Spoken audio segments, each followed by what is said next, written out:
Dictation start होगा 5 second बाद। Start.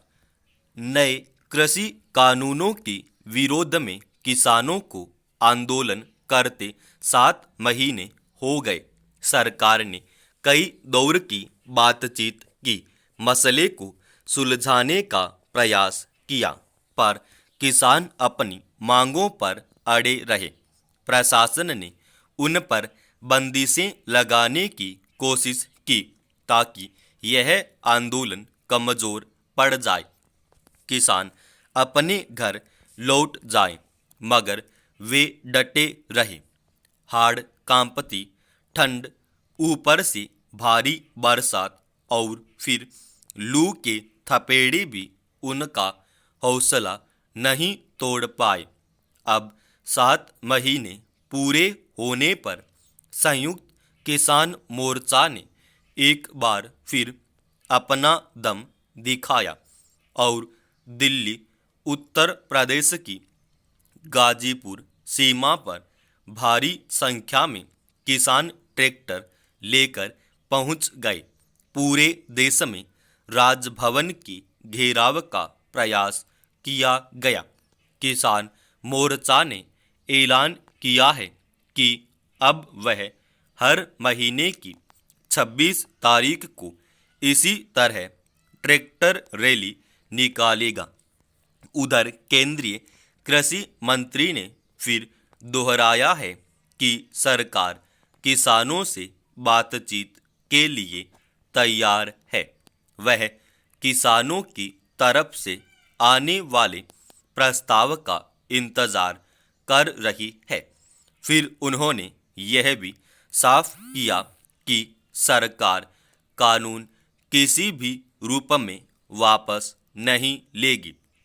उनसे संबंधित किसानों के एतराज पर जरूर विचार कर सकती है।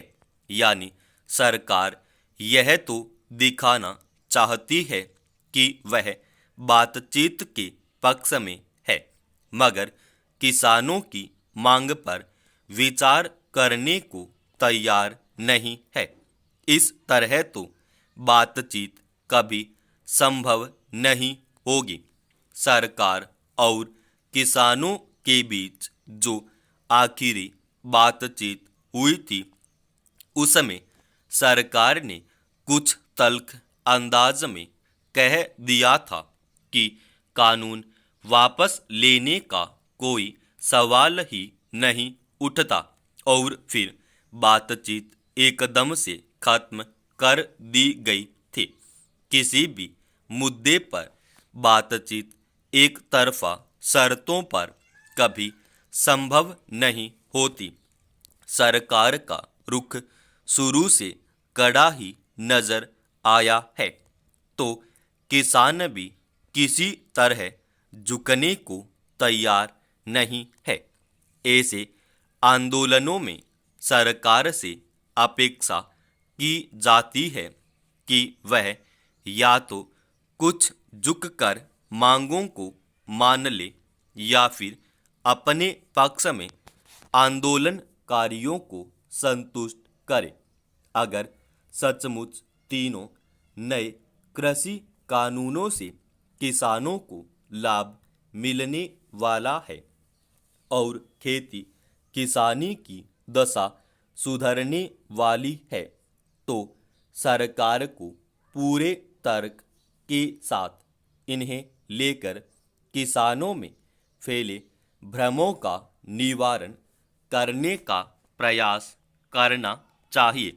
मगर सरकार ने ऐसा न करके अनेक मौकों पर आंदोलनों में फूट डालने और दमन के जरिए उसे दबाने का प्रयास ही अधिक करती दिखी।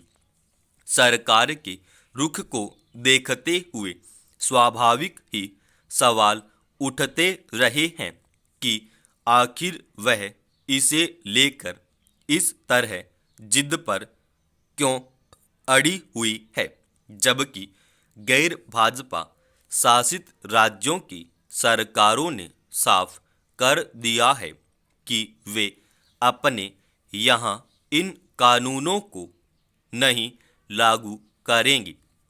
तमाम विपक्षी दल भी इन कानूनों के विरोध में संसद में बोल चुके हैं, पर सरकार ने जैसे इन कानूनों को अपनी मूंछ का सवाल बना लिया है, उसके अड़ियलपन का नतीजा यह है कि किसान तमाम भाजपा शासित राज्यों में सरकारों को चुनौती दे रहे हैं। विधानसभा चुनावों में पहुंचकर मतदाताओं को भाजपा के विरोध में मतदान करने का आह्वान कर रहे हैं। संयुक्त किसान मोर्चा तो यहाँ तक ऐलान कर चुका है कि किसान अगले आम चुनाव तक इसी तरह प्रदर्शन करते रहेंगे। सरकार को इस आंदोलन को गंभीरता से लेने और किसानों के साथ साफ मन से बैठकर बातचीत करने की जरूरत है। समाप्त।